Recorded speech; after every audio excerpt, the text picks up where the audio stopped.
Horatio, Shayla, the Twabbles, Sawubona, yeah.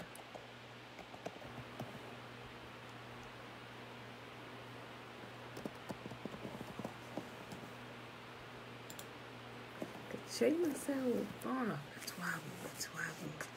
Good morning, Lavon.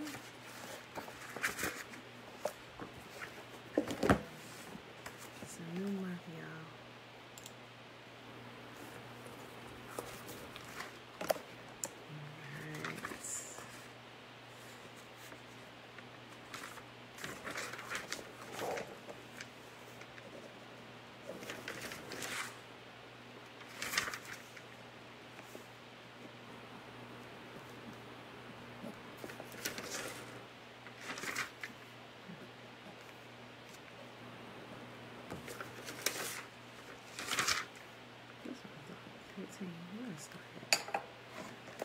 Good morning, YouTube. Peace and blessings.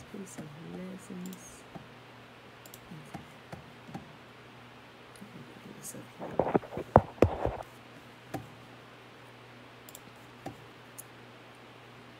13, not 15. I'm about to start a long chapter.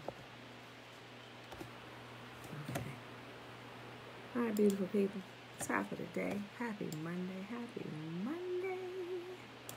It is March the 15th, 2021, day 102 of reading through the books of the law and the prophets, and of the 3-year consecutive day count, day 771. Today we are reading Judges 13, 14, and 15, and then we're picking up in the Legends of the Jews on page 408.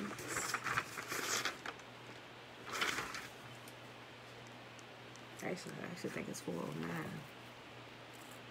No, right. That's right. Record us all. 408. I was right at first. Okay. All right, beautiful people. So let's go ahead and get started with the shimmer.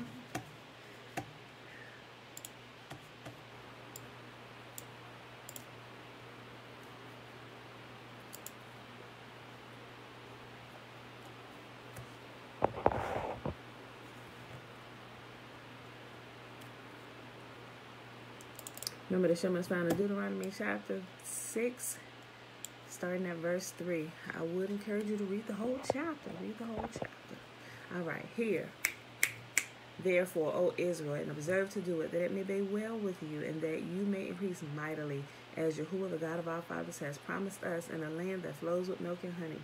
Hear, O Israel, Yahuwah, our God, He is one God. And you shall love Yahuwah your God with all your heart, with all your soul, and with all your might. And these words which I command you this day shall be in your heart. And you shall teach them diligently unto your children, and shall talk of them when you sit in your house, and when you walk by the way, and when you lie down, and when you rise up. And you shall bind them for a sign upon your hand, and they shall be as frontlets between your eyes. And you shall write them on the posts of your house and on your gates. And Yahuwah commanded us to do all these statutes, to fear Yahuwah our God for our good always, that He might preserve us alive, as it is at this day. And it shall be our righteousness if we observe to do all these commandments before Yahuwah our God, as He has commanded us. All right, y'all.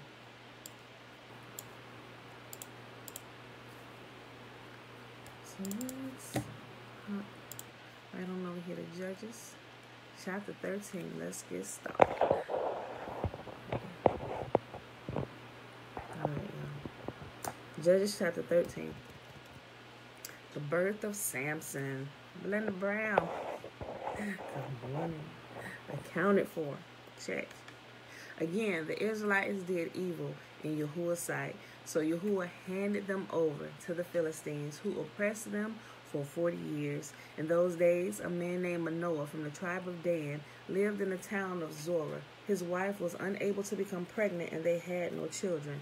The angel of Yahuwah appeared to Manoah's wife and said, even though you have been unable to have children, you will soon become pregnant and give birth to a son. So be careful. You must not drink wine or any other alcoholic drink, nor eat any forbidden food. You will become pregnant and give birth to a son, and his hair must never be cut, for he will be dedicated to Yahuwah as a Nazirite from birth. He will begin to rescue Israel from the Philistines. The woman ran and told her husband, "A man of Yahuwah appeared to me. He looked like one of Yahuwah's angels, terrifying to see. I didn't ask him where he was from, and he didn't tell me his name. But he told me, 'You will become pregnant and give birth to a son. You must not drink wine or any other alcoholic drink, nor eat any forbidden food. For your son will be dedicated to Yahuwah as a Nazirite from the moment of his birth until the day of his death.'" Shalom, Mom, shalom. Then Manoah prayed to Yahuwah, saying, "Oh Yah, please let the man of God come back to us again and give us more instructions about this son who is to be born." Yahuwah answered Manoah's prayer, and the angel of Yahuwah appeared once again to his wife as she was sitting in the field. But her husband Manoah was not with her. So she quickly ran and told her husband, "The man who appeared to me the other day is here again." Manoah ran back with his wife and asked, "Are you the man who spoke to my wife the other day?" "Yes," he replied, "I am."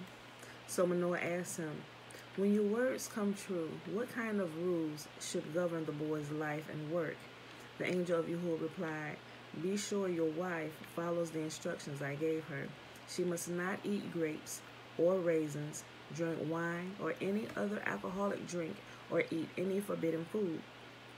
And then Manoah said to the angel of Yahuwah, "Please stay here until we can prepare a young goat for you to eat." "I will stay," the angel of Yahuwah replied, "but I will not eat anything. However, you may prepare a burnt offering as a sacrifice to Yahuwah." Manoah didn't realize it was the angel of Yahuwah. Then Manoah asked the angel of Yahuwah, "What is your name? For when all this comes true, we want to honor you." "Why do you ask my name?" the angel of Yahuwah said. "It is too wonderful for you to understand." Then Manoah took a young goat and the grain offering and offered it on a rock as a sacrifice to Yahuwah. And as Manoah and his wife watched, the angel of Yahuwah did an amazing thing. As the flames from the altar shot up toward the sky, the angel of Yahuwah ascended in the fire. When Manoah and his wife saw this, they fell with their faces to the ground. The angel did not appear again to Manoah and his wife. Manoah finally realized it was the angel of Yahuwah, and he and his wife said, "We will certainly die, for we have seen Yahuwah." But his wife said, "If Yahuwah were going to kill us, he wouldn't have accepted our burnt offering and grain offering. He wouldn't have appeared to us and told us this wonderful thing and done these miracles." When her son was born, she named him Samson, and Yahuwah blessed him as he grew up, and the spirit of Yahuwah began to stir him while he lived in Mahanan Dan, which is located between the towns of Zorah and Eshtaol. Move on to the next chapter, Judges chapter 14. Samson's riddle. One day, when Samson was in Timnah, one of the Philistine women caught his eye. When he returned home, he told his father and mother, "A young Philistine woman in Timnah caught my eye. I want to marry her. Get her for me." His father and mother objected. "Isn't there even one woman in our tribe or among all the Israelites you could marry?" they asked. "Why must you go to the pagan Philistines to find a wife?" But Samson told his father, "Get her for me. She looks good to me." His father and mother didn't realize Yahuwah was at work in this, creating an opportunity to work against the Philistines who ruled over Israel at the time. As Samson and his parents were going down to Timnah, a young lion suddenly attacked Samson near the vineyards of Timnah. At that moment, the spirit of Yahuwah came powerfully upon him, and he ripped the lion's jaws apart with his bare hands. He did it as easily as if it were a young goat, but he didn't tell his father or mother about it. When Samson arrived in Timnah, he talked with the woman and was very pleased with her. Later, when he returned to Timnah for the wedding, he turned off the path to look at the carcass of the lion, and he found that a swarm of bees had made some honey in the carcass. He scooped up some honey into his hands and ate it along the way. He also gave some to his father and mother, and they ate it, but he didn't tell them he had taken the honey from the carcass of the lion. As his father was making final arrangements for the marriage, Samson threw a party at Timnah, as was the custom for elite young men. When the bride's parents saw him, they selected 30 young men from the town to be his companions. Samson said to them, "Let me tell you a riddle. If you solve my riddle during these 7 days of the celebration, I will give you 30 fine linen robes and 30 sets of festive clothing. But if you can't solve it, then you must give me 30 fine linen robes and 30 sets of festive clothing. All right, they agreed. Let's hear your riddle. So he said, out of the one who eats came something to eat. Out of the strong came something sweet. 3 days later, they were still trying to figure it out. On the 4th day, they said to Samson's wife, entice your husband to explain the riddle to us, or we will burn down your father's house with you in it. Did you invite us to this party just to make us poor?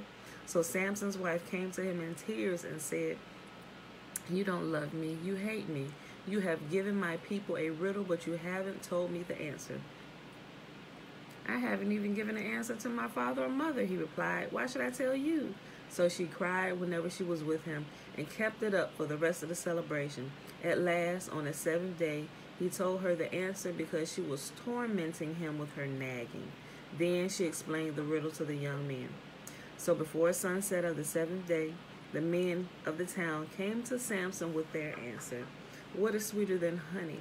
What is stronger than a lion? Samson replied, if you hadn't plowed with my heifer, you wouldn't have solved my riddle. Then the spirit of Yahuwah came powerfully upon him. He went down to the town of Eshkelon, killed 30 men, took their belongings, and gave their clothing to the men who had solved his riddle. But Samson was furious about what had happened, and he went back home to live with his father and mother. So his wife was given in marriage to the man who had been Samson's best man at the wedding. Judges chapter 15. Later on, during the wheat harvest, Samson took a young goat as a present to his wife. He said, I'm going into my wife's room to sleep with her, but her father wouldn't let him in. I truly thought you must hate her, her father explained, so I gave her in marriage to your best man. But look, her younger sister is even more beautiful than she is. Marry her instead. Samson said, this time I cannot be blamed for everything that I'm going to do to you Philistines. Then he went out and caught 300 foxes. He tied their tails together in pairs, and he fastened a torch to each pair of tails. Then he lit the torches and let the foxes run through the grain fields of the Philistines. He burned all their grain to the ground, including the sheaves and the uncut grain. He also destroyed their vineyards and olive groves. Who did this? The Philistines demanded. Samson, was the reply, because his father-in-law from Timnah gave Samson's wife to be married to his best man. So the Philistines went and got the woman and her father and burnt them to death. Because you did this, Samson vowed, I won't rest until I take revenge on you. So he attacked the Philistines with great fury and killed many of them. Then he went to live in a cave in the rock of Etam. The Philistines retaliated by setting up camp in Judah and spreading out near the towns of Lehi. The men of Judah asked the Philistines, why are you attacking us? The Philistines replied, we have come to capture Samson. We've come to pay him back for what he did to us. So 3,000 men of Judah went down to get Samson at the cave in the rock of Etam. They said to Samson, don't you realize the Philistines rule over us? What are you doing to us? But Samson replied, I only did to them what they did to me.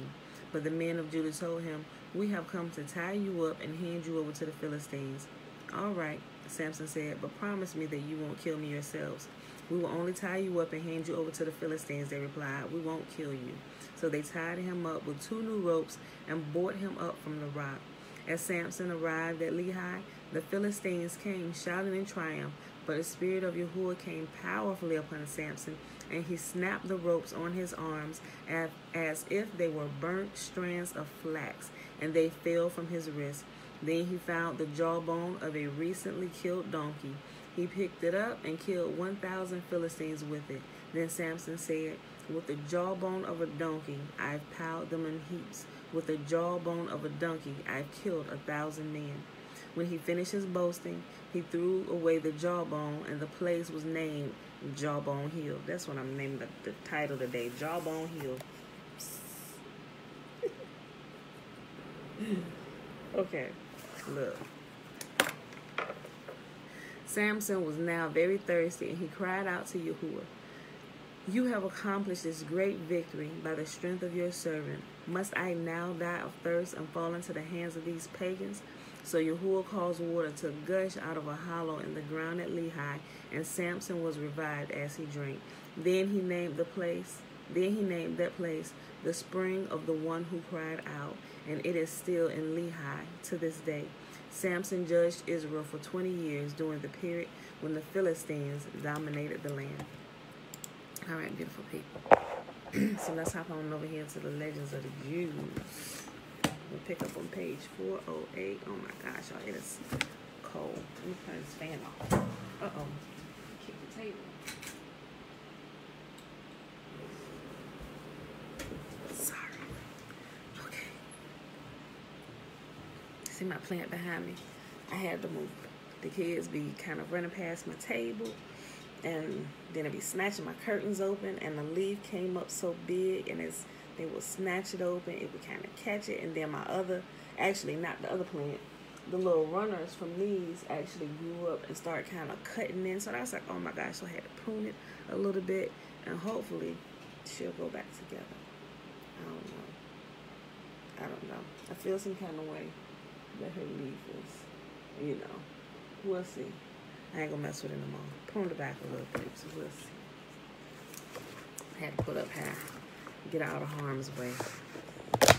Okay. All right, y'all. We are in chapter, what chapter was this? Chapter 3. Okay. Chapter 3, volume 4, which is the last volume of this book, by the way. Y'all will be done with this in a very short period of time. I haven't figured out what we're going to read as a companion to what we're reading yet. I'll figure it out. But it has to be something full of truth that brings the scriptures to light. I ain't figured it out yet, though. All right.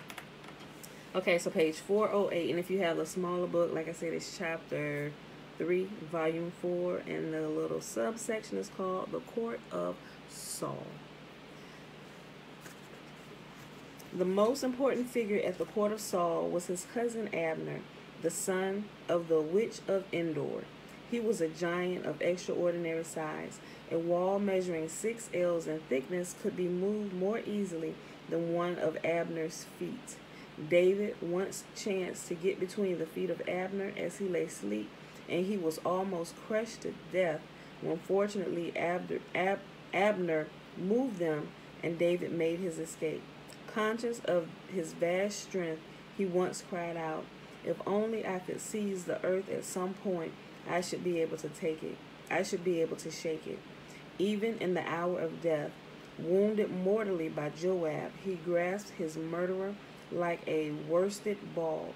He was about to kill him, but the people crowded around them and said to Abner, "If thou killest Joab, we shall be orphaned, and our wives and children will be the prey to the Philistines." Abner replied, "What can I do? He was about to extinguish my light." The people consoled him, "Commit thy cause to the true judge." Abner thereupon loosed his hold upon Joab, who remained unharmed, while Abner fell dead instantly. Yahuwah had decided against him.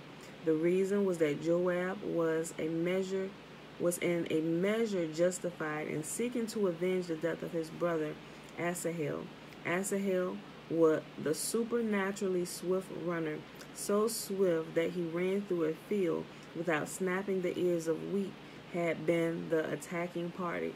We also know that Naphtali could run so fast like this that he could run across the grains of the field without snapping the ears, right? And we can read that in the book of Jasher. Greetings. The reason was that Joab was in a measure justified in seeking to avenge the death of his brother Asahel. Asahel, the supernaturally swift runner, so swift that he ran through a field without snapping the ears of wheat, had been the attacking party. He had sought to take Abner's life, and Abner contended that in killing Asahel, he had but acted in self-defense. Before inflicting the fatal wound, Joab held a formal court of justice over Abner. He asked, "Why didst thou render Why did thou not render Asahel harmless by wounding him rather than kill him? Abner replied that he could not have it done. Abner replied that he could not have done it. What? Said Joab, incredulous. If thou was able to strike him under the fifth rib, thus thou mean to say thou couldst not have made him innocuous by a wound and save him alive? Although Abner was a saint, even a lion in the law, he perpetrated many a deed that made his violent death appear just.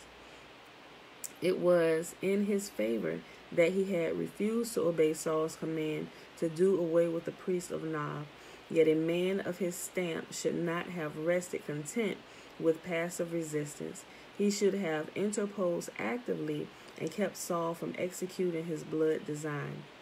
And granted that Abner could not have influenced the king's mind in this matter, at all events he is censurable for having frustrated a reconciliation between Saul and David. When David, holding in his hand the corner of the king's mantle, which he had cut off, sought to convince Saul of his innocence, it was Abner who turned the king against the suppliant fugitive. Concern not thyself about it, he said to Saul. David found the rag on a thorn bush, in which thou did catch the skirt of thy mantle as thou did pass it. On the other hand, no blame attached to Abner for having espoused the cause of Saul's son against David for 2 years and a half. He knew that Yahuwah had designated David for the royal office, but according to an old tradition, Yahuwah had promised two kings to the tribe of Benjamin, and Abner considered it his duty to transmit his father's honor to the son of Saul, the Benjamite. Another figure of importance during Saul's reign, but a man of radically different character, was Doeg. Doeg, the friend of Saul from the days of his youth, died when he was 34 years old. Yet, at that early age, he had been president of the Sanhedrin and the greatest scholar of his time. He was called Edomi, which means not Edomite, but he who causes the blush of shame, because by his keen mind and his learning, he put to shame all who entered into the argument with him. But his scholarship lay only on his lips, and his heart was not concerned in it, and his one aim was to elicit admiration. Small wonder, then, that his end was disastrous. At the time of his death, he had sunk so low that he forfeited all share in the life to come. Wounded vanity caused his hostility to David, who had got the better of him in a learned discussion. From that moment, he bent all his energies to the task of ruining David. He tried to poison Saul's mind against David by praising the latter inordinately, and so arousing Saul's jealousy. Again, he will harp on David's Moabite descent and maintain. Hold on.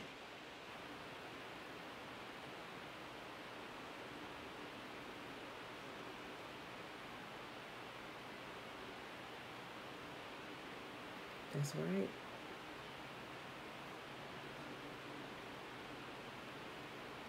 Okay, hold on, y'all. Again, he will harp on David's Moabite descent and maintain that on account of it, he could not be admitted into the congregation of Israel. Samuel and other prominent men had to bring to bear all the weight of their authority to shield David against the consequences of Doeg's sophistry.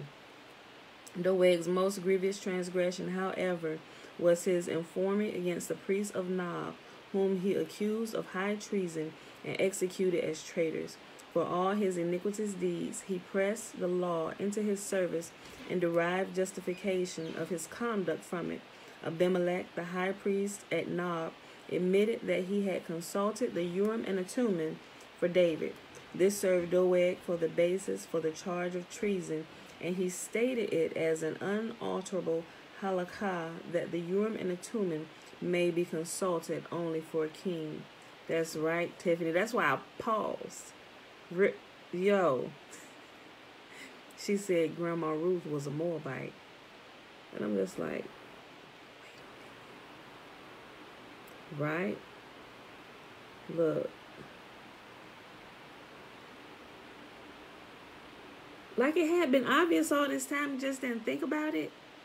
Like to just now today just actually called it out, but all this time we've been reading it. That's right. That's why he didn't complete. I've been saying it. That's why Yahuwah didn't completely annihilate the Ammonites and the Moabites. He said, because there's a treasure down there, right? He said, have a treasure down in the generations, right? Who was it? Ruth and Naomi, right? But who comes from Ruth? I'm thinking now, y'all. Hold on.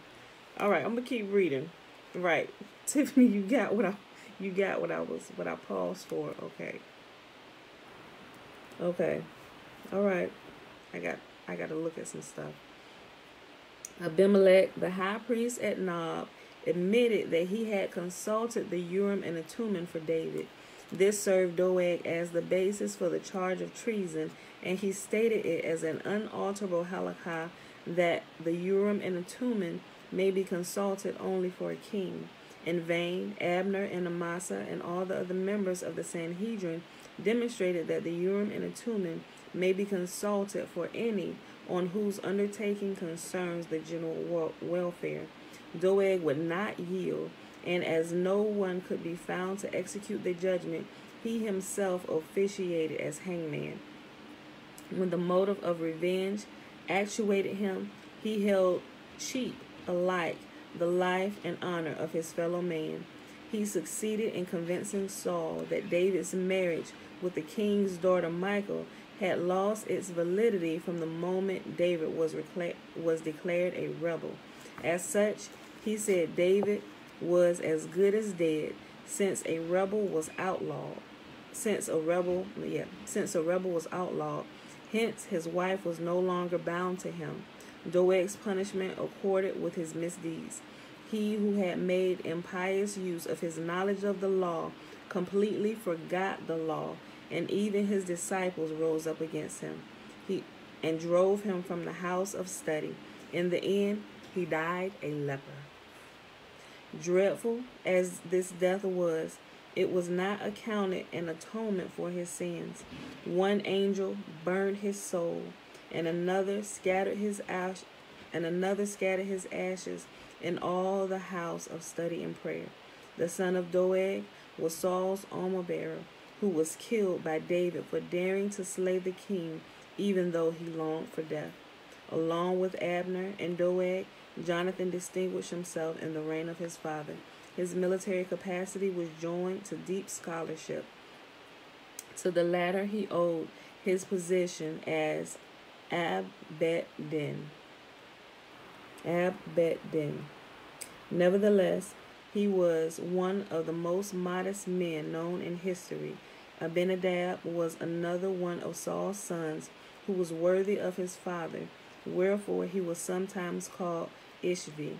As for Saul's grandson, Mephibosheth, he too was reputed a great man. David himself did not scorn to sit at his feet, and he revered Mephibosheth as his teacher. The wrong done to him by David in granting one half of his possessions to Ziba, the slave of Mephibosheth, did not go unavenged. When David ordered the division of the estate of Mephibosheth, a voice from heaven prophesied, Jeroboam and Rehoboam shall divide the kingdom between themselves.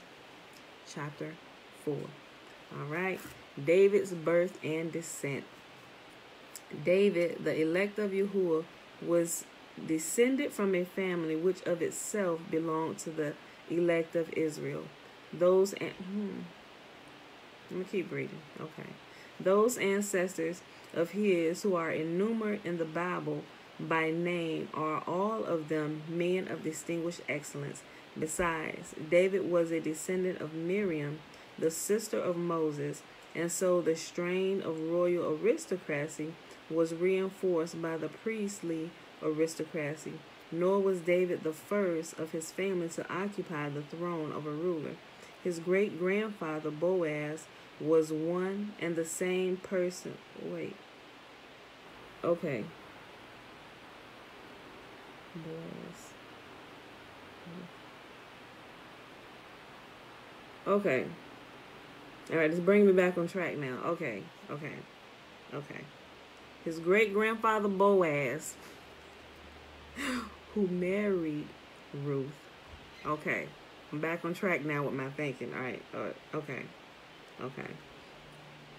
Nor was David the first, right, because it tracks through the mail. Right, that's right. Okay, Tiffany, for a second, what threw me off was Ruth was a Moabite, but I had completely forgot that she had married Boaz, who himself was of Israel, right? And so that's, I'm like, wait, hold on. And it threw me off for a second because Boaz didn't come to mind just yet. But okay, since it's tracked through the mail, he is Israel. Okay, all right. Okay. Besides, David was a descendant of Miriam, the sister of Moses, and so the strain of royal aristocracy was reinforced by priestly aristocracy. Nor was David the first of his family to occupy the throne of a ruler.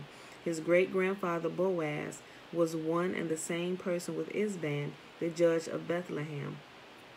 Othniel, too, the first judge in Israel after the death of Joshua, and Caleb, the brother of Othniel, were connected with David's family. As examples of piety and virtue, David had his grandfather, and more particularly his father, before him. His grandfather's whole life was a continuous service to Yahuwah, whence his name Obed, the servant. And his father Jesse was one of the greatest scholars of his time, and one of the four who died holy, untainted by sin. If Yahuwah had not ordained death for all the descendants of our first parents after their fall, Jesse would have continued to live forever. As it was, he died at the age of 400, and then a violent death by the hand of the Moabite king, in whose care David, trusting in the ties of kinship between the Moabites and the seed of Ruth, left his family when he was fleeing before Saul.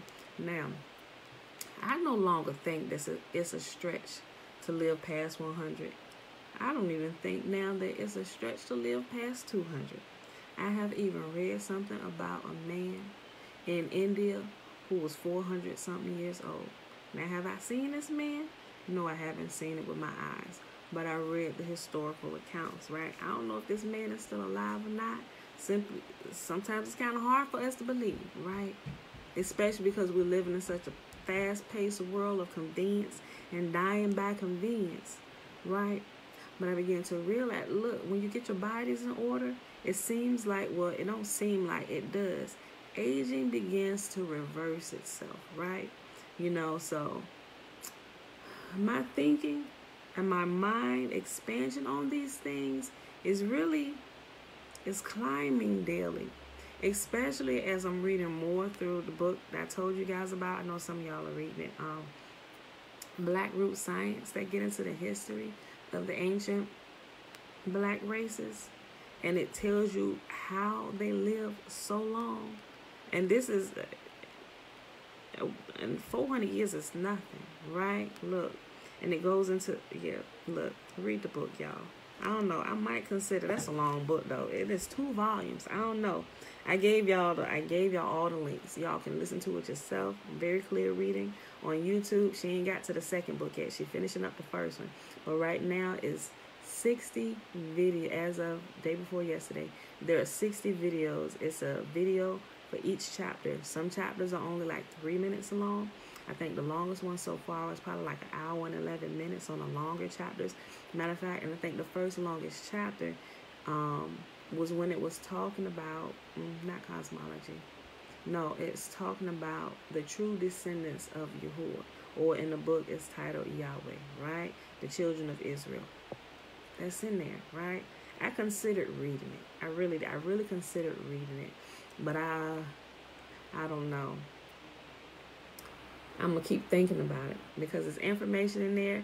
I think it's for our people only, really. And really, I mean, I guess anybody could listen to it, you know. But they won't be able to benefit from it like the melanated people would, right? Because our bodies are different in a way, right? We hold melanin. They're considered the light races, and they don't have the melanin and a couple other things in our body. Although we're made the same, we're not made the same, which is why if you think about it, think about all the I was thinking about this yesterday.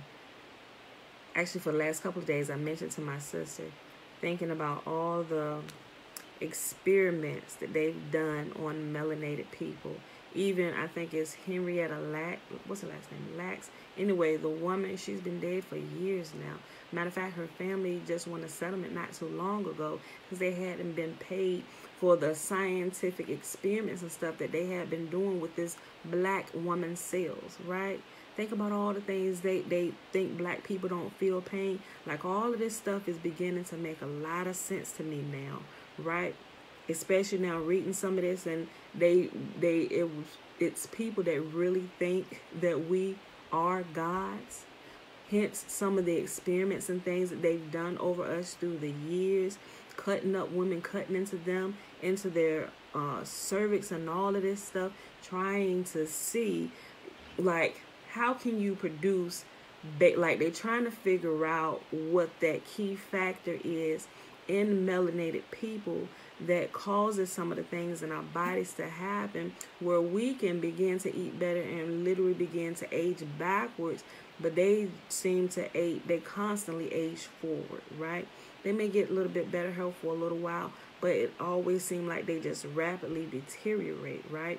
And they're trying to figure out that God gene that melanated people hold, and more so the Negro folk, right? There's something there. They ain't telling you about it, but they telling you about it in everything they do. In the movies, all this stuff. Would you post some of the links of the book here, please? Yeah, I will. Right in here. I'll post it in, let me see. I'll post it. I can't post it in the chat because if I kind of click on, oh, maybe I can. I would have to go, hold on. Let me finish reading. But I always post it in, like for the last week though, if you go back to the last week's videos on YouTube, if you do the drop down on the description, you will see after the daily reading stuff at the bottom, you can go down and click on those links. Aliyah, it's something there. But I post them here today too, after, you know, after we done with the reading. Okay, so,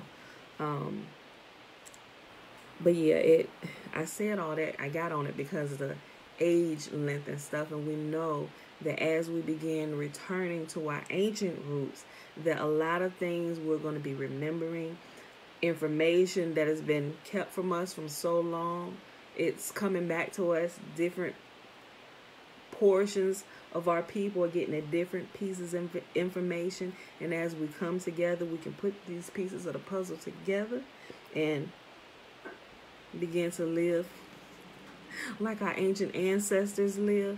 Man, yes, Dana, yes, that book. Yeah, Shabazz reads it on their channel. Yeah, Shabazz BlackRoots. She reads it on their channel, right? But it's called BlackRoots Science, you know. So, but my book is upstairs. But like I said, I always post the PDF version. If you want to order from Amazon, I ordered it from Amazon too because I need to have like the hardback so I can mark it up. So I ordered both versions. Both versions was like $30. One was $29. I think the other one was $24. Anyway, I also got the price in there with the Amazon link.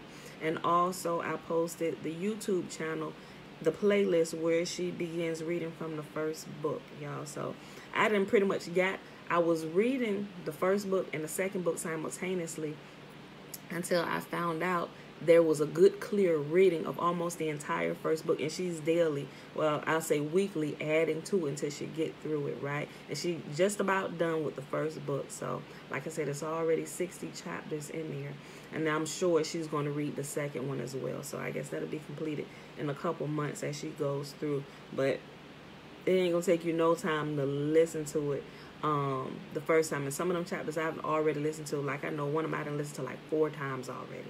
I'm like, what? And I'm starting to look at more things around this earth and in our life. I'm like, wait a minute. I know that to be true from experience. And it's just like, wait, what? I'm like, I'm about to, you know me. It's like, okay, this is legal and this is for real. We're going to test this. We're going to test this. I'm testing. I'm testing. I'm keeping the meat, spitting out the bones, right? So y'all get it if y'all ain't got it. All right, I'm going to go back here. Talking about the lifespan. His grandfather's whole life was a continuous service to Yahuwah. Whence his name Obed, the servant, and his father Jesse was one of the greatest scholars of his time, and one of the four who died wholly untainted by sin. If Yahuwah had not ordained death for all the descendants of our first parents after their fall, Jesse would have continued to live forever. As it was, he died at the age of 400, and then a violent death by the hand of a Moabite king, in whose care David, trusting in the ties of kinship between the Moabites and the seed of Ruth, left his family when he was fleeing before Saul. Jesse's piety will not go unrewarded. In the Messianic time, he will be one of the 8 princes to rule over the world. In spite of his piety, Jesse was not always proof against temptation. One of his slaves caught his fancy, and he would have entered into illicit relations with her had his wife, Nazbat, the daughter of Adiel, not frustrated the plan. She disguised herself as the slave, and Jesse, deceived by the ruse, met his own wife.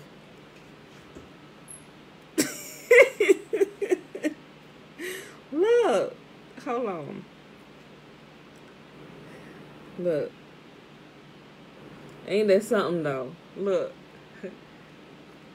That says a couple different things. Look.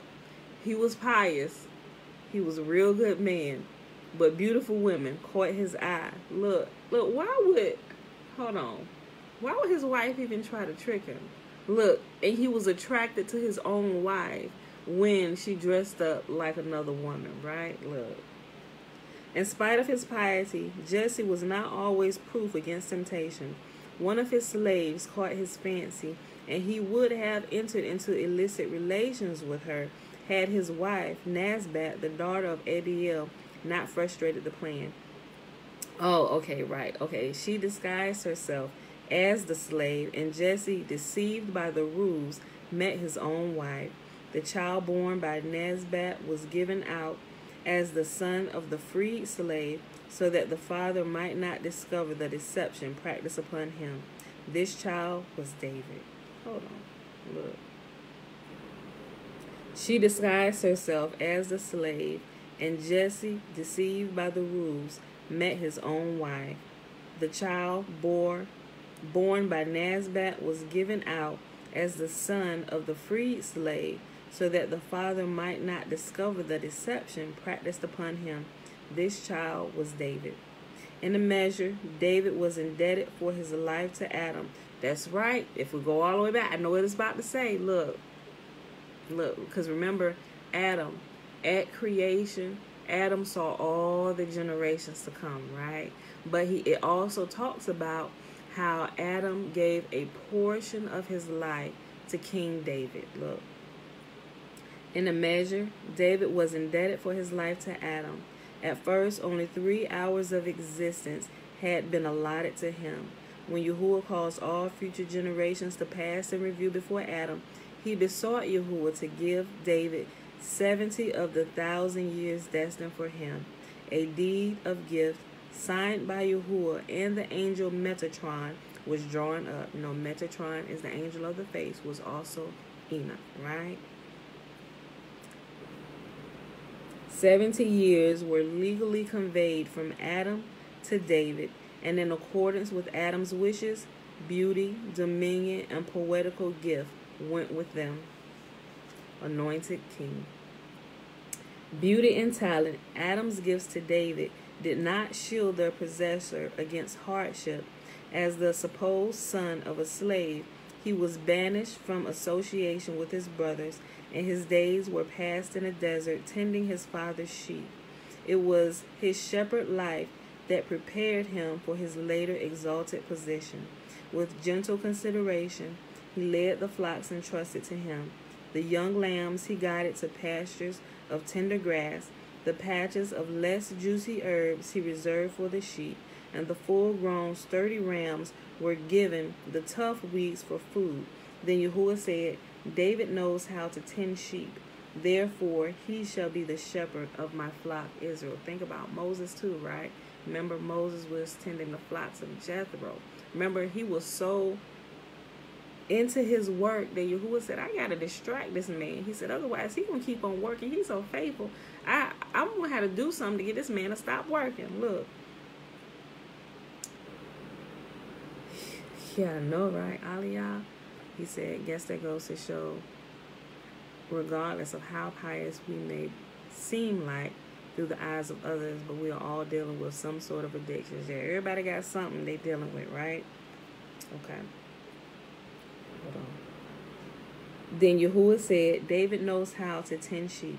Therefore, he shall be the shepherd of my flock Israel. In the solitude of the desert, David had opportunities of displaying his extraordinary physical strength.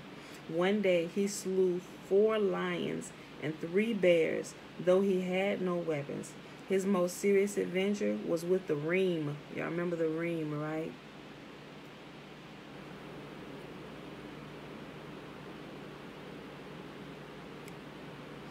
Look, I thought about it too. Tiffany said, help me understand how his wife had a baby that was passed off as the son of a slave to avoid the husband knowing. Right? That's what I thought. Like, your wife had to know you were pregnant. Did you not sleep with your wife after, look, but think about it, though.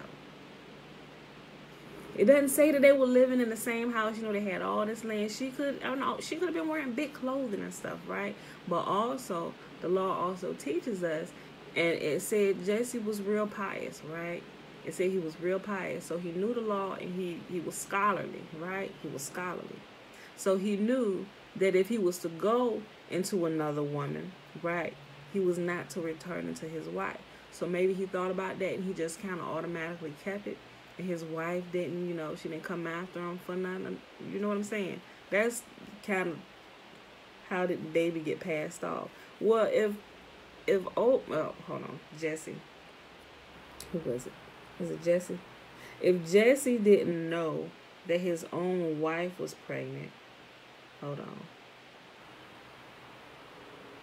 Yeah, if Jesse didn't know that his wife was pregnant, she could have gotten away with a whole 9 months of being pregnant and not being discovered, right? And I guess she just went to the slave girl, you want a baby? I don't know. That's what I'm thinking. Had to be something like that. I don't know.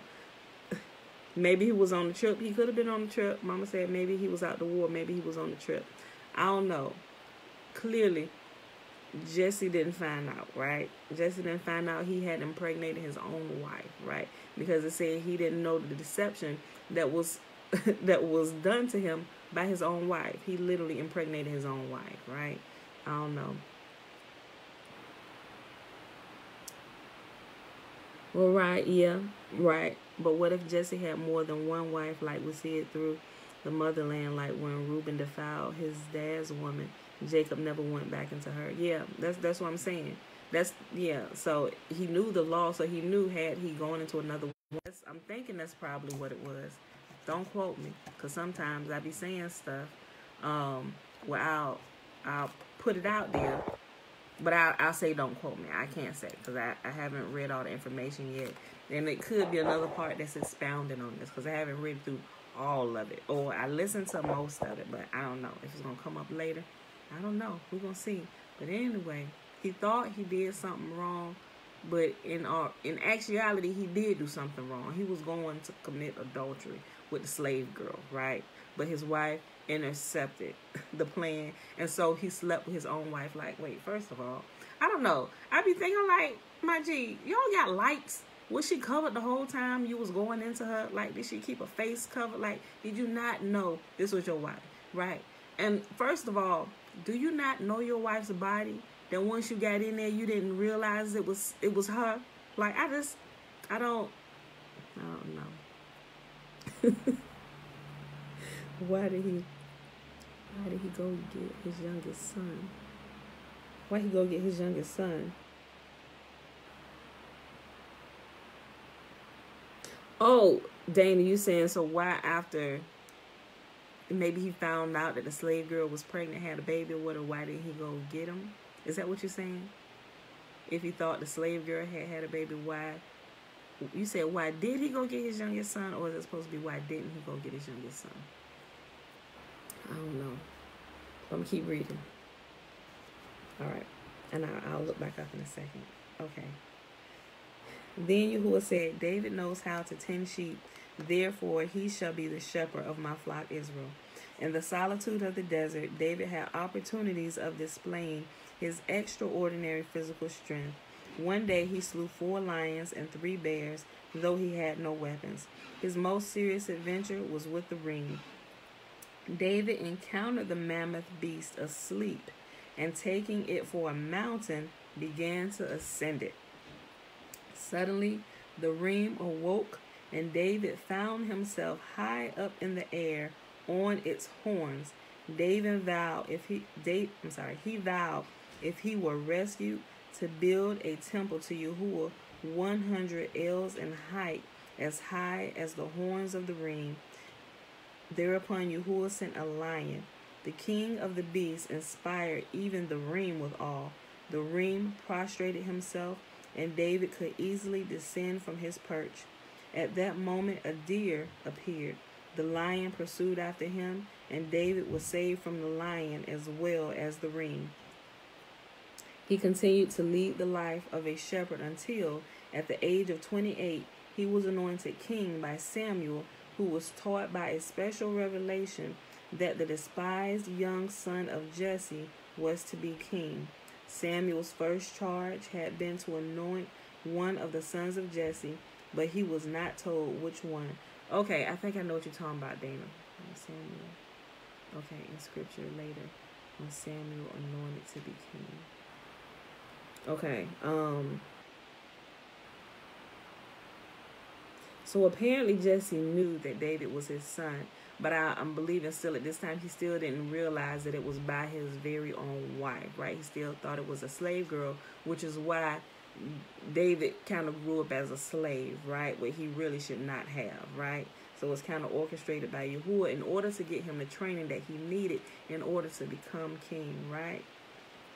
Yahuwah tends to do that a lot of times. He separates his people, from places in order that they would get a different type of training that they wouldn't normally get if they stayed at home, right? It's awesome that when you see how he does that. And sometimes people just be fighting against the process, right? And it's like, if you understood that, you would go happy. All right, you preparing me for my position, whatever it is you sent me here to do. Okay. He continued, hold on, let's see. Okay. The lion pursued after him, and David was saved from the lion as well as the reem. He continued to lead the life of a shepherd until at the age of 28 he was anointed king by Samuel, who was taught by a special revelation that the despised young son of Jesse was to be king. Samuel's first charge had been to anoint one of the sons of Jesse, but he was not told which one. When he saw the oldest, Eliab, he thought him to be the king of Yahuwah's choice. Yahuwah had allowed him to be deceived in order to punish Samuel for his excessive self-consciousness and calling himself the seer. It was thus proved to him that he could not foresee all things. However, Samuel's error was pardonable. Yahuwah's first choice had rested upon Eliab only on account of his violent nature, his swiftness to anger against David. The position destined for him was transferred to his youngest brother. Eliab was a sense compensated by seeing his daughter become the wife of Rehoboam. Thus, he too enjoys the distinction of being among the ancestors of the Judaic or the Hebrew kings, and Samuel's vision of Eliab as king was not wholly false. The election of David was obvious from what had happened with the holy oil with which he was anointed. When Samuel had tried to pour the oil on David's brothers, it had remained in the horn, but at David's approach, it flowed out of its own accord and poured itself out over him. The drops on his garments changed into diamonds and pearls, and after the act of anointing him, the horn was as full as before. The amazement was great that the son of a slave should be made king. Then the wife of Jesse revealed her secret and declared herself the mother of David. The anointing of David was for a time kept a secret, but its effect appeared in the gift of prophecy, which manifested itself in David and in his extraordinary spiritual development. His new accomplishments naturally earned envy for him. None was more bitterly jealous than Doeg, the greatest scholar of his time. When he heard that Saul was about to have David come to his court as his attendant, Doeg began to praise David excessively with the purpose of arousing the king's jealousy and making David hateful in his eyes. He succeeded, yet Saul did not relinquish his plan of having David at court. David had become known to Saul in his youth, and at that time the king had conceived great admiration for him. The occasion was on which David had shown cleverness as well as love of justice. A rich woman had to leave her home temporarily. She could not carry her fortune with her, nor did she wish to entrust it to anyone. She adopted the device of hiding her gold in honey jars, and these she deposited with a neighbor. Accidentally, he discovered what was in the jars, and he abstracted the gold. On her return, the woman received her vessels, but the gold concealed in them was gone. She had no evidence to bring up her faithless neighbor, and the court dismissed her complaint. She appealed to the king, but was equally powerless to help. When the woman came out of the palace of the king, David was playing with his companions. Seeing her dejection, he demanded an audience of the king that truth might prevail. The king authorized him to do as he saw fit. David ordered the honey jars to be broken, and 2 corns were found to adhere to the inner side of the vessels. The thief had overlooked them, and they proved his dishonesty. Encounter with Goliath. David was not long permitted to enjoy the ease of life at court. The aggressive manner assumed by Goliath drove him to the front. It was a curious chance that designated David to be the slayer of Goliath, who was allied with him by the ties of blood. Goliath, it will be remembered, was the son of the Moabitess Ophrah. Yep, remember the 2 daughter-in-laws of Naomi, Ruth and Ophrah. Ophrah didn't stay. Remember we learned back then when we read about it, when she decided to go back to her own people, Yahuwah said at least them 4 miles that she walked with them, he was going to bless her. And thus Goliath came from her loins, right? Okay. Look. Goliath, it will be remembered, was the son of the Moabitess Ophrah, the sister-in-law of David's ancestress Ruth, and her sister as well, both having been the daughters of the Moabite king Eglon. David and Goliath differed as widely as their grandams, for in contrast to Ruth, the pious religious Hebrew, Ophrah had led a life of unspeakable infamy. Her son Goliath was jeered at as the son. Oh my gosh. Look, they ain't got no filter back in the day. Look. Her son Goliath was jeered at as the son of 100 fathers and 1 mother. Right to the heart, right? Oh my gosh. Like, he just called you your mama a whore to your face. And you're the son of a whore, right? That's gotta hurt. But they use it in different words. Her son Goliath was jeered at as the son of 100 fathers and 1 mother. But Yahuwah let this not go unrewarded.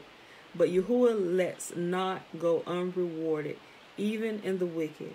In return for the 40 steps Orpah had accompanied her mother-in-law Naomi, Goliath the Philistine, her son, was permitted to display his strength and skill for 40 years, and in return for the 400 tears Orpah had shed on parting from her mother-in-law, she was privileged to give birth to 4 giant sons. One of the 4, Goliath, was the strongest and greatest. What the scripture tells about him is but a small fraction of what might have been told. The scriptures refrain intentionally from expatiating upon the prowess of the miscreant, nor do they tell how Goliath, impious as he was, dared to challenge the God of Israel to combat with him, and how he tried by every means in his power to hinder the Israelites in their divine worship. Morning and evening he would appear in the camp at the very time when the Israelites were preparing to say the Shema. All the more cause then for David to hate Goliath and determine to annihilate him. His father encouraged him to oppose Goliath, for he considered it David's deputy to protect Saul the Benjamite against the giant, as Judah, his ancestor, had in the ancient days pledged himself for the safety of Benjamin, the ancestor of Saul. For Goliath was intent upon doing away with Saul.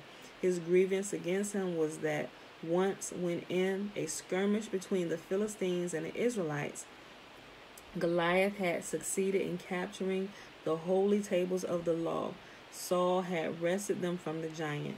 In consequence of his malady, Saul could not venture to cross swords with Goliath, and he accepted David's offer to enter into combat in his place. David put on Saul's armor, and when it appeared that the armor of the powerfully built king fitted the erstwhile slender youth, Saul recognized that David had been predestined for the serious task he was about to undertake. But at the same time, David's miraculous transformation did not fail to arouse his jealousy. David, for this reason, declined to array himself as a warrior for his contest with Goliath. He wanted to meet him as a simple shepherd. 5 pebbles came to David of their own accord, and when he touched them, they all turned into 1 pebble. The 5 pebbles stood for Yahuwah, the 3 patriarchs, and Aaron. Hophni and Phinehas, the descendants of the last, had only a short time before been killed by Goliath.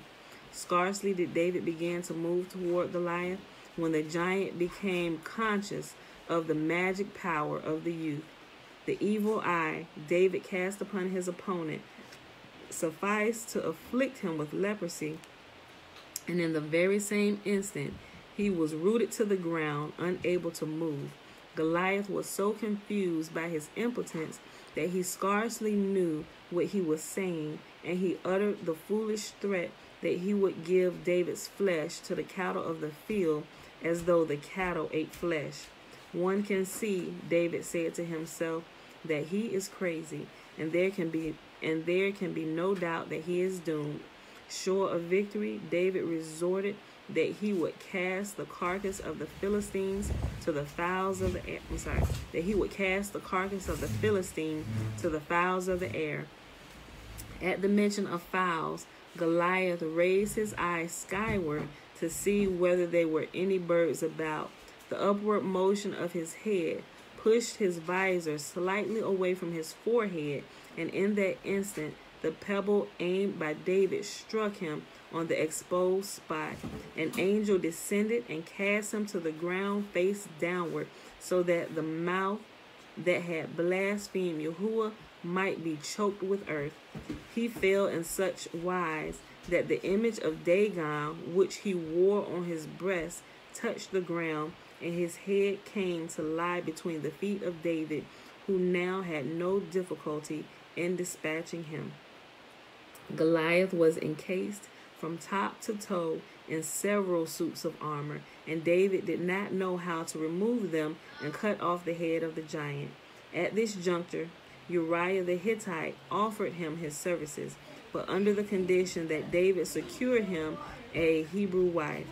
David accepted the condition, and Uriah in turn showed him how the various suits of armor were fastened together at the heels of the giant's feet. Hey, chill. David's victory naturally added fuel to the fire of Saul's jealousy.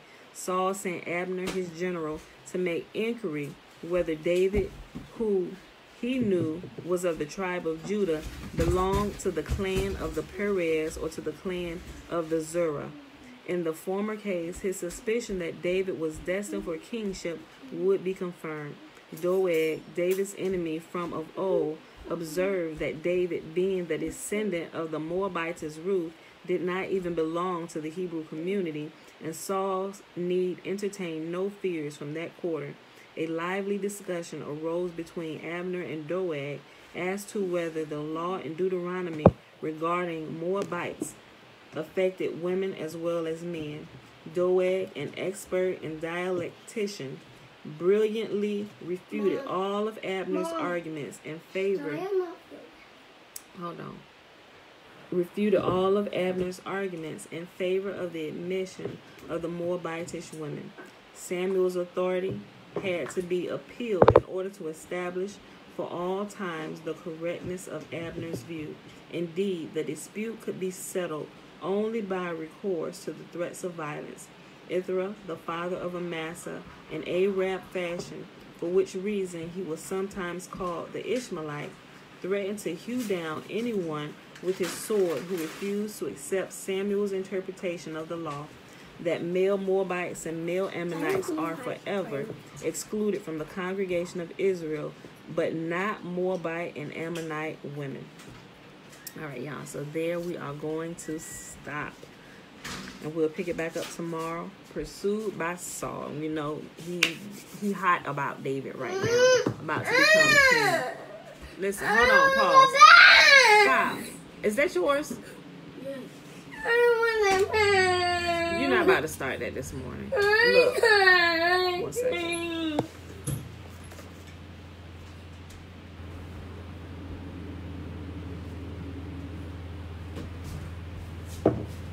Alright. Chill out. I'll get you another one. Hold on. Mom. I just said I'd get you another one. Chill out. Alright, y'all. So that was Judges 13. Judges 13, 14, and 15. And we read Legends of the Jews. We started on page 408 and we paused on page 410. I'm sorry, 412. Alright, y'all. So let's go ahead and do the blessing. It is Monday, March the 15th, 2021.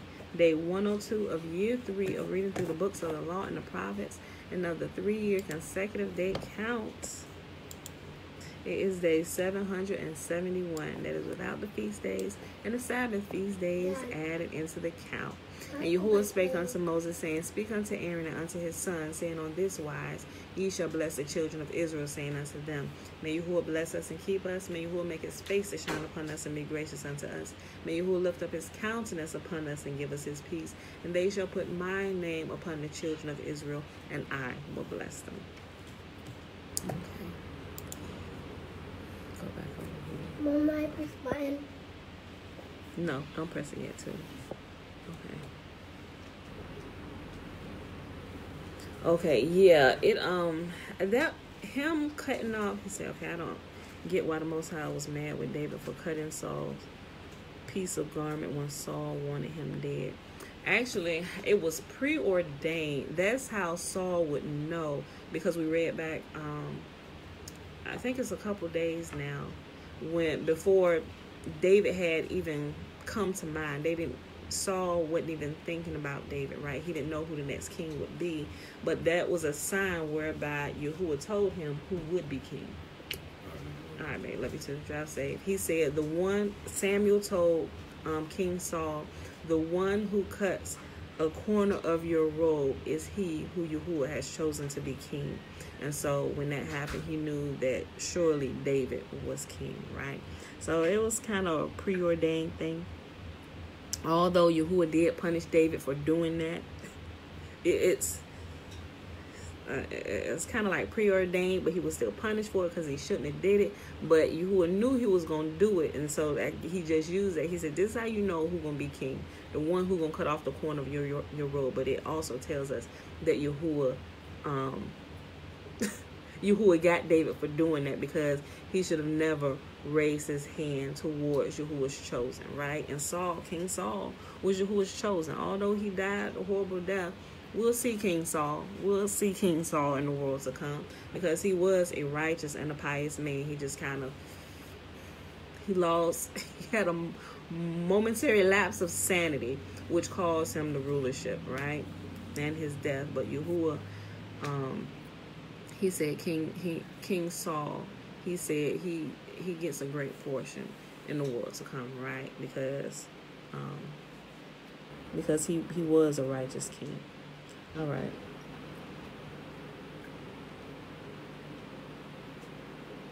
Okay. All right, y'all.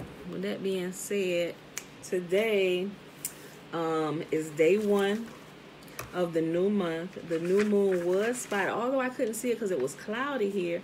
I had to start checking again, and so the reports started coming in all over the world that it was spotted, and they started showing the times. I was like, okay, I feel better now. I can go ahead and call it, because different parts and throughout Africa and Australia and different places were calling. I was like, okay, clearly it's seen. Although it was cloudy here and I couldn't see it, and I was looking for it. I'm like, Father, okay. So it was spotted March the 14th, 2021. So today is the first day, begins the first day as we start to count over for the Sabbath, meaning that the Sabbaths now fall on Sundays, right? So new moon is kind of like the line leader of the Sabbath. Whatever day the new moon falls on, the Sabbaths also fall on that day. So we jump from Friday Sabbaths, now we are at Sunday Sabbaths, right? Okay. So that's that. And now that we verified the new moon, we can officially begin to count. And so Passover will be in 14 days, or 13 days now. 1, 2, 3, 4, 5, 6, 7, 8, 9, 10, 11, 12. Sorry, 12 days now, right? It will be on the 27th, Saturday, all right, which is the 14th day of the month. And the very next day, Sunday, is a high holy day or a high Sabbath. And it is also a day of rest, because it is the first day of the Feast of Unleavened Bread. Remember, the first day and the last day of the Feast of Unleavened Bread and Sukkot are Sabbaths. But guess what? It also falls on the actual Sabbath. That's why they call them high holy days, right? This is a true high holy. Maybe I shouldn't do the finger pumps, because it's true, right?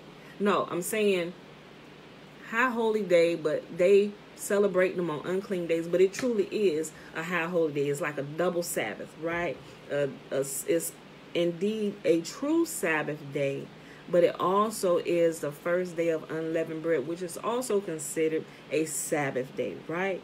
So, which tells us that we got our counting together, because I think that's there as a measure to make sure we get our counts right, because the first day of unleavened bread should be on the Sabbath, and we know we got the count right? Hey.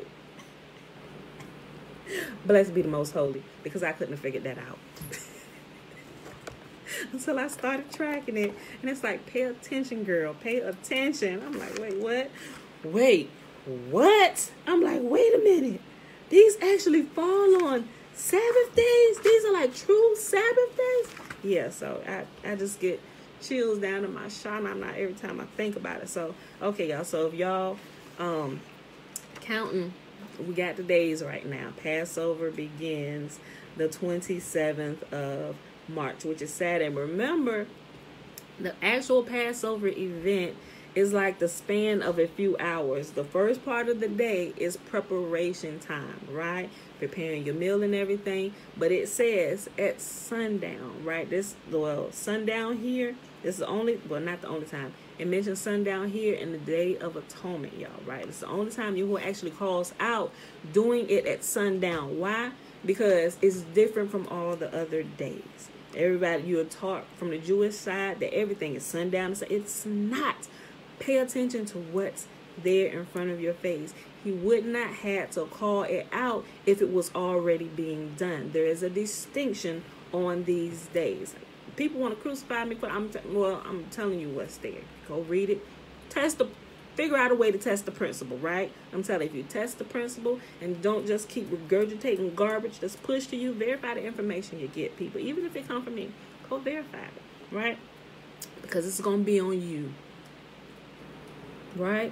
Either you're going to be blessed by it or you're not going to be blessed by it. So I'm just saying, right? Okay, and so the Passover meal should be eaten before midnight or twilight. I think midnight and twilight is the same time. Is it midnight and twilight the same time? I don't know. I never really looked that up. I just kind of assumed, but I need to look that up. Midnight and twilight.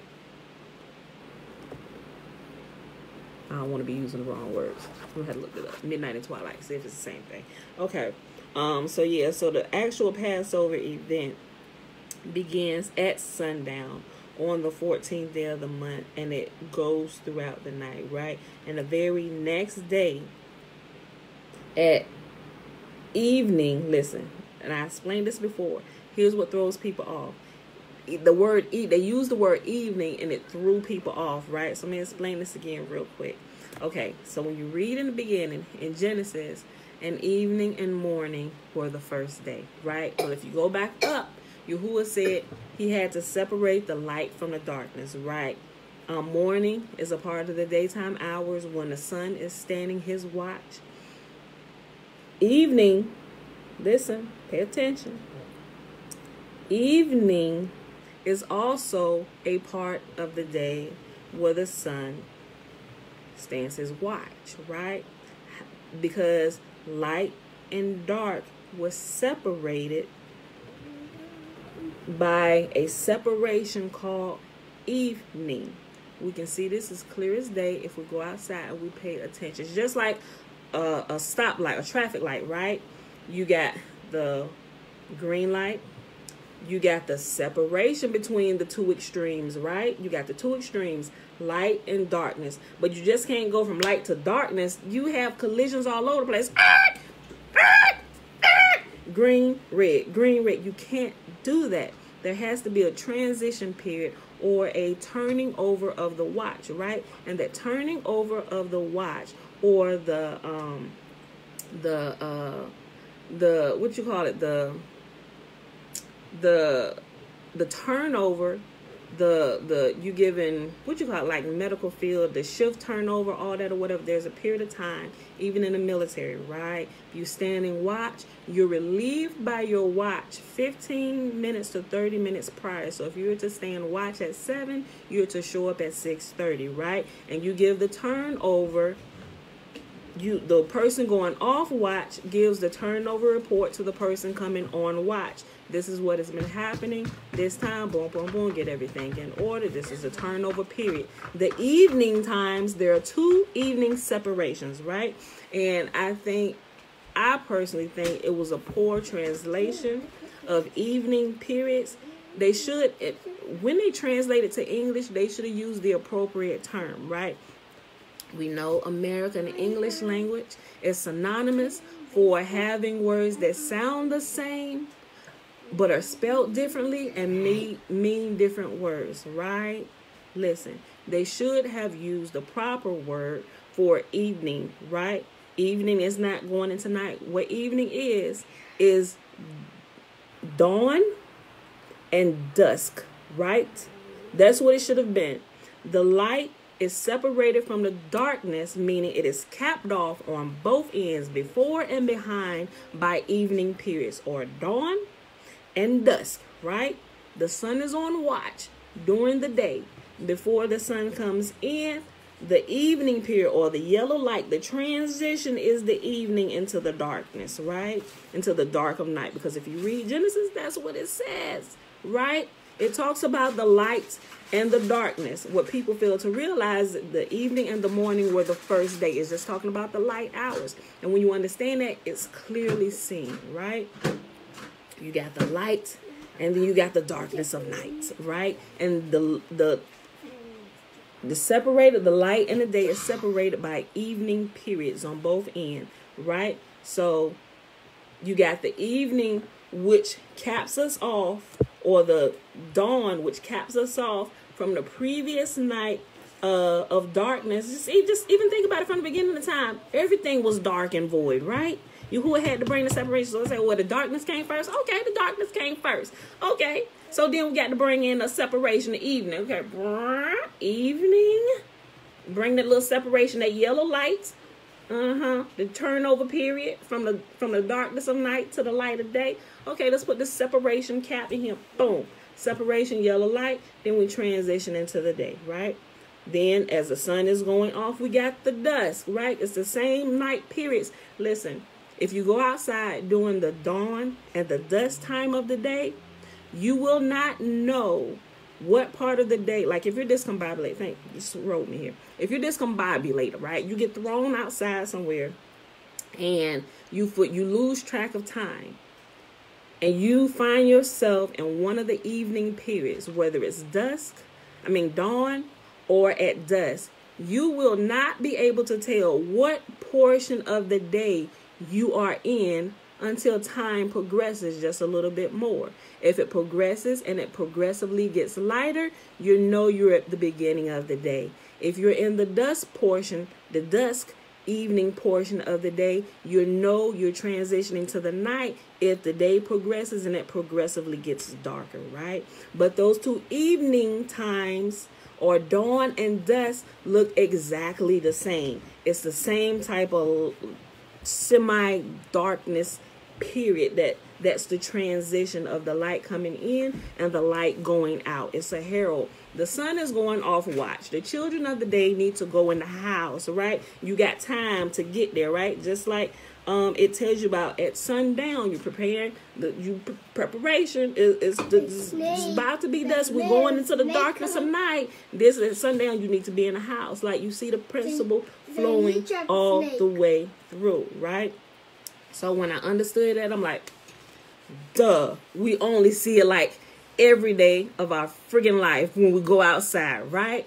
And if you don't understand that, you can really be taken by everything begins at sundown because, it begins at evening. People, even our people amongst us, they will fight you to the death for this principle. And I'm just like, okay, I'm like, pay attention to nature. I'm like, no, it's not. Then I realized, I'm like, okay, they don't understand it yet. There's not a cause for us to be fighting and ready to be drawing blood between our brothers and sisters. I'm just, okay, I'll leave it alone. And for those that can see, that's why I tell you, nature tells the story. Just go out there and pay attention, right? You don't have to believe me. Just go pay attention, right? So when it says evening and morning were the first day, it's talking about the light of day being capped off by the separation from darkness. Where the darkness came first, everything was dark and void. Yes, okay, darkness came first. Boom, we got the separation, the light coming in. This is the watch for the children of the light, the children of the day, for the righteous, the pious, right? And then it's a warning sign. Let the darkness know. Go ahead, back on up. You off watch. Get on up out of here. It's the time for the children of the day, right? Same thing. The evening period over here, let the children of the day. All right, people, get in your house. Take cover. It's time for the night watchers. It's time for the night crawlers to come back on. I've given them rule and domain over the night. But here's the yellow light. Go ahead, get on off work. Get on into the house. Go on, get in there. So everybody knows the separation. Everybody stands their watch. Everybody who need to be in the house during the time of the night need to be in the house at the time of the night. Right? Okay. It's principle you can see over and over and over again. All right. So, so Passover begins at sundown on Saturday. This Saturday coming up, the 27th. Prepare all that day. But also remember, Passover, you are not to eat bread with leaven in it either. Right? Although Passover begins the very next day, the very next morning, Sunday, March the 28th, we're commanded with Passover meal to also eat unleavened bread. So we begin eating the unleavened bread, meaning all yeast products, check everything, seasonings, check ice creams, Check gum. I don't care what it is. Check everything in your house, in your pantry, your refrigerator, your deep freezer, your cupboard, your cabinet, whatever, bread box, everything. Wherever you store food and keep edible things. Check for yeast byproducts, leaven byproducts. Check for all of those things. If you don't know it, go Google it. It's all there. It's more than enough resources. Okay, what are yeast byproducts? Or all those things. Look for that. Then go looking. Y'all got about 13 days. Get on it. Don't wait till the last minute. I'm telling you, you wait till the last minute. Check your soups too. If you use canned soups or anything like that. If you wait till the last minute, I'm almost certain you're going to overlook something. So start early. Maybe do a little bit every day so everything goes. Don't try to do everything at once. So that's why I keep saying it. So you can prepare. But now, you really have to focus, people. You really have to focus. Okay, so with that being said, we done for the day. I don't think I have anything else. I think that's it. Yep. All right, y'all. So that's it, beautiful people. Mix it.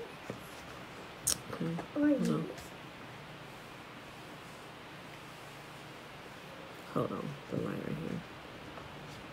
So the name given to each day, that's where the confusions are, right? So dawn and dusk, next day, so forth and so on. Hold on. I thought Sunday is the first day of the week, though, because this is confusing with the different days of the Sabbath. It does seem confusing at first when you're just getting back. Just toss everything and start new. Trina said, man, I'm just going to fast. Look, okay. So, the whole point of cleaning it out your house is to represent you, like, looking within, right? And you considering your own ways and checking your own heart, getting in there with the flashlight, checking everything. Oh, I thought that was gone. I thought we got rid of that. Okay, you gotta go. Come on, you can't be here. Things like that, right? So it's a good practice, especially with your family, and it'll bring up times. Ooh, remember the time you did that? Yahuwah almost killed our whole house, and things like that. I'm kind of joking, but I'm not really joking if that's really happened to you and your family, right? But everybody makes mistakes. I ain't saying he's gonna strike y'all dead or anything. It's a memorial feast, but we should strive to keep them to help us remember, right? My husband would pitch a fit if I clear out the food. You don't understand yet. Okay, I get you. Okay, so look. Okay, so maybe next year you can better prepare, right? As when you make groceries, just kind of be mindful. Learn how to use different seasons. Well, if he's personally buying things that he liked, then I wouldn't touch his stuff and go toss his stuff out. But things that you have control over, like kind of prepare up to the time, okay, unleavened bread is coming up. So you can kind of start going through stuff. You ain't got to make a big deal about it. Just you can quite do like what women do. Go through, replace different seasons, substitute them with things that don't have yeast in them. There are a lot of good I wouldn't call them alternative, but there are a lot of good seasons out there where you don't have to use things that have yeast and yeast byproducts, in them. And you can just replace them over the weeks and just kind of make your house yeast-free ready. So you ain't got to, but if it's things that he's bringing back in that he purchased, okay, then that's fine. You've done your part until he comes on board, what have you, So that's how I kind of do stuff, with my husband over the years. And he's like, wait, what are you doing with this now? So then I had to get somebody. I said, okay, Father, this is going to cause a whole explosion in this house if I do this. So, and we just kind of talk about it until he's like, oh, okay, well, that makes sense. Okay, well, all right. Well, shucks. It's only for a week? Oh, okay. We can go back and get it afterwards. But let me tell you something. Last unleavened bread, right? Yes, Pooh. What did you just say?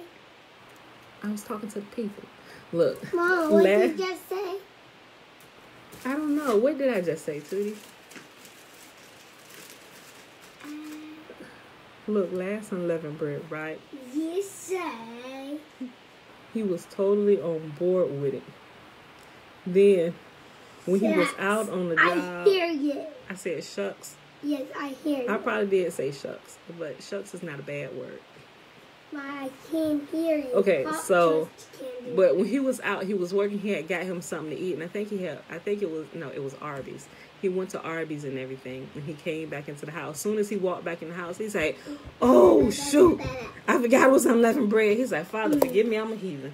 I had ate. Look, I had 2 sandwiches too." Like he like walk into the house confessing his sins. Yeah, he's oh, I'm a heathen. I did. I completely forgot. You know, he was trying. I ain't say nothing to him. I just started laughing, but it was funny that as soon as he stepped through the threshold of the house, he was reminded because he walked in here. I watched him get out. He drinking out his cup and everything. He was apparently eating on the way. You know, getting out, popping fry in his mouth, walking up to the door all nice and happy. As soon as he stepped through and I didn't give him a crazy look either. I was like, "Hey, babe," and he's like, "Oh shoot, I forgot." He said, "Man, I just ate 2 sandwiches and it was bread in it," and I just started laughing. Right, so people, I wasn't doing it perfect. I'm sure I still don't do it perfect. Pootie, hop down. I'm sure I still don't do it perfect. Look, girl. Okay, look. Okay, so the point is we all learning and growing. Yes, Aliyah, we all are learning and growing. Okay. So the days, that's where the confusion comes in, right? So dawn and dusk make a day, so forth and so on. Okay. Yeah, it caps off the day, but listen, the night, I've heard this taught this way, where some people don't even count the night as a part of the day, which is technically not a part of the day, but it does consist. There is darkness in every day, period, right? It's just that the day, you know, we start the day at the beginning or whatever. Everything is we kind of get screwed up until we constantly look at it for a while till it makes sense. Because, okay, Sunday, Monday, they've given days names and months names and stuff, and it kind of throws us off as we're adjusting. And that's to be expected. That's normal. It's common as you're adjusting to new things. You know, you may not quite understand it for the first little while until you're in the habit of doing it. Then it's like, oh yeah, oh okay, duh, you know. So that's why, especially if you're just starting in Aliyah, that's why it seems confusing at first. Because it took me 3 years to get to this point. Like, seriously. Okay, Yahuwah says, once he gathers all his people, then things will get back to normal. Because it's hard for everyone to really follow the Tanakh 100 in our captivity. Yeah. Yeah. But everybody can strive to keep what they know to keep. And as you learn more, then you do what you know to do. That's how I look at it, right? You know, everybody's growing. But yeah, that's how I look at it, right? Do what you know to do. All right, beautiful people. So that's it. We're going ahead and get out of here. It's Monday. I got some work to do shortly. Girl, oh my gosh, you just snatched my ear. Hold on. Okay. All right, y'all. All right, so let me go on here and get out here while she's twisting up my head wrap. Peace. Wait.